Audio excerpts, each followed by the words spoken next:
기도하겠습니다. 은혜와 사랑이 충만하신 하나님, 오늘도 우리를 주님의 말씀 앞으로 불러주시니 감사드립니다. 우리의 생각과 계획을 하나님의 뜻보다 앞서지 않게 하여 주옵소서. 언제나 겸손한 마음으로 주님의 뜻을 구하게 하여 주시고, 사람의 열심이 아닌 하나님의 은혜를 먼저 바라보게 하여 주옵소서. 이 시간 말씀을 통하여 우리에게 지혜와 생명이 되는 말씀을 들려 주시옵소서. 우리 구주 예수 그리스도 이름으로 기도드립니다. 아멘. 오늘 우리에게 주신 말씀은 사무엘하 7장 8절에서 16절입니다. 그러므로 이제 내 종 다윗에게 이와 같이 말하라. 만군의 여호와께서 이와 같이 말씀하시기를 내가 너를 목장 곧 양을 따르는 데서 데려다가 내 백성 이스라엘의 주권자로 삼고 내가 가는 모든 곳에서 내가 너와 함께 있어 내 모든 원수를 내 앞서서 멸하였은즉 땅에서 위대한 자들의 이름같이 내 이름을 위대하게 만들어 주리라. 내가 또 내 백성 이스라엘을 위하여 한 곳을 정하여 그를 심고 그를 거주하게 하고 다시 옮기지 못하게 하며 악한 종류로 전과 같이 그들을 해하지 못하게 하여 전에 내가 사사에게 명령하여 내 백성 이스라엘을 다스리던 때와 같지 아니하게 하고 너를 모든 원수에게서 벗어나 편히 쉬게 하리라. 여호와가 또 내게 이르노니 여호와가 너를 위하여 집을 짓고 내 수한이 차서 내 조상들과 함께 누울 때 내가 내 몸에서 날 내 씨를 내 뒤에 세워 그의 나라를 견고하게 하리라. 그는 내 이름을 위하여 집을 건축할 것이요 나는 그의 나라 왕위를 영원히 견고하게 하리라. 나는 그에게 아버지가 되고 그는 내게 아들이 되리니 그가 만일 죄를 범하면 내가 사람의 매와 인생의 채찍으로 징계하려니와 내가 내 앞에서 물러나게 한 사울에게서 내 은총을 빼앗은 것처럼 그에게 빼앗지는 아니하리라. 내 집과 내 나라가 내 앞에서 영원히 보존되고 내 왕위가 영원히 견고하리라 하셨다 하라. 아멘. 오늘 본문 말씀은 하나님께서 다윗과 그의 자손에게 축복의 말씀을 주시는 본문입니다. 본문은 다윗의 선한 의지에 대해서 하나님께서 기뻐하시면서 그에게 더 큰 계획을 주시는 말씀입니다. 통일 왕국을 이룬 다윗은 화려한 궁전에 거하고 있었습니다. 그리고 하나님의 언약궤가 있었지만 여전히 회막, 즉 천막 아래 있는 것에 대해서 송구한 마음을 갖게 됩니다. 그래서 다윗은 하나님의 일을 위해서 큰 집, 즉 성전을 짓겠다고 생각하지만 하나님은 다윗에게 그것을 허락하지 아니하시고 오히려 다윗의 그 집안을 건축해 주시겠다는 약속의 말씀을 주십니다. 첫 번째로 거룩한 열심, 그러나 하나님의 시간을 물으라는 것입니다. 다윗의 마음은 참으로 귀했습니다. 나는 백향목 궁에 살거늘 하나님의 언약궤는 휘장 가운데 있도다라고 이렇게 고백합니다. 하나님을 향한 극진한 사랑이 우러나오는 말이었습니다. 우리 역시 신앙이 성숙해질수록 내가 하나님께 무엇을 해 드릴까를 고민하게 됩니다. 그때 우리가 기억해야 할 것이 있습니다. 우리의 거룩함 열심 때문에 하나님의 주권보다 앞서는 것은 아닌지 돌아보아야 합니다. 하나님은 다윗의 계획을 기쁘게 보셨습니다. 그런데 하나님은 그 인간의 열심보다 하나님의 뜻이 어디에 있는가를 살펴보기를 원하셨던 겁니다.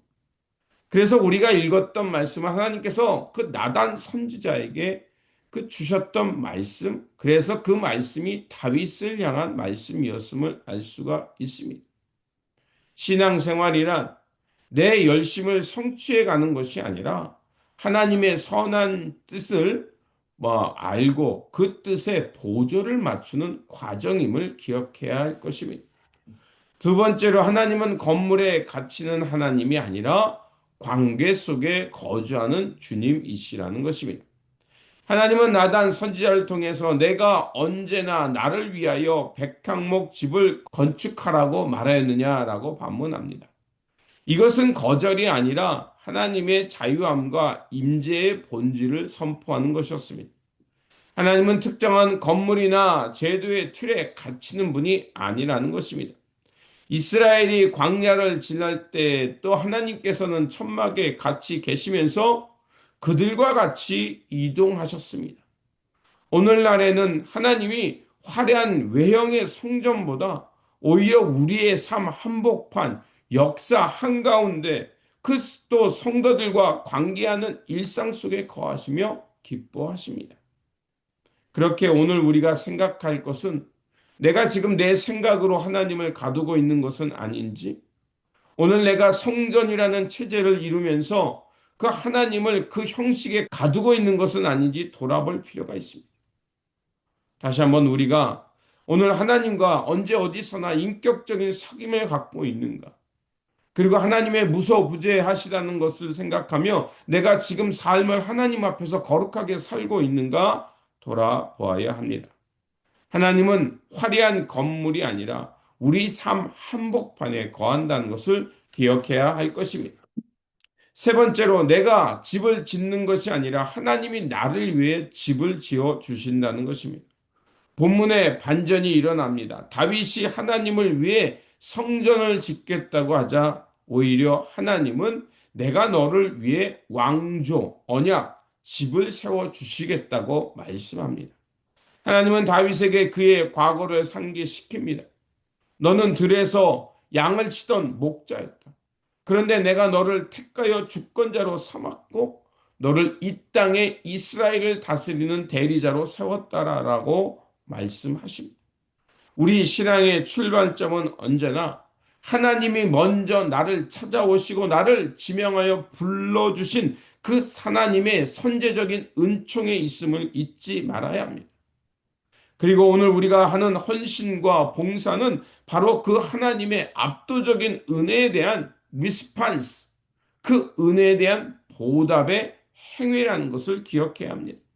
내가 어떤 일을 했기에 하나님이 나에게 보상을 주는 것이 아니라 이미 하나님이 나에게 넘치는 은혜를 주셨기에 그 은혜에 보답하는 삶을 살아간다는 것입니다. 하나님은 우리가 집을 짓고 싶어 한다는 마음은 기뻐하지만 하나님께서 우리가 짓는 집에 그것에 갇히는 분이 아니라 오히려 우리를 위해 하나님의 영원한 집을 우리 안에 지어주시는 분임을 기억해야 합니다.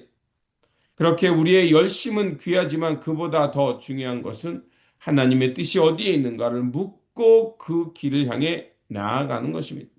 우리가 하나님을 위해 무엇을 하려는 게 아니라 하나님이 우리에게 무엇을 먼저 해주셨는가를 기억하는 것입니다. 그때 우리는 하나님의 전적인 은혜와 놀라운 은총을 기억하게 될 것이고 그리고 우리는 그 은혜에 보답하면서 언제 어디서나 하나님께서 기뻐하시는 삶, 하나님의 임재가 있는 삶을 이루며 살게 될 거라 믿습니다. 이러한 삶의 길을 은총의 길을 걸어가는 저와 여러분들이 되시기를 주님의 이름으로 축원드립니다. 기도하겠습니다.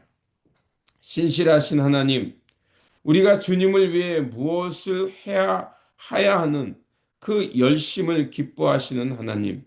그러나 우리가 무엇을 먼저 해야 된다는 생각하기 이전에 하나님의 은혜와 하나님의 뜻이 어디에 있는가를 먼저 보게 하여 주옵소서.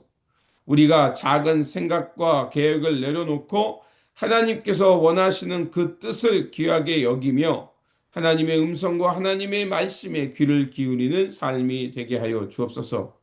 또한 주님께서 친히 지어가시는 은혜의 집에 머물게 하여 주시고 우리의 신앙과 형식에 하나님을 가두려는 생각을 내려놓게 하여 주옵소서. 그래서 날마다 또 언제 어디서나 날 하나님과 동행하는 삶이 되게 하여 주시고 우리의 일상 전체가 하나님이 거하시는 기뻐하는 집임을 알고 누리며 살게 하여 주옵소서. 언제 어디서나 우리와 동행하여 주시고 우리를 하나님의 견고한 집으로 세워 주시는 우리 구주 예수 그리스도 이름으로 기도드립니다. 아멘.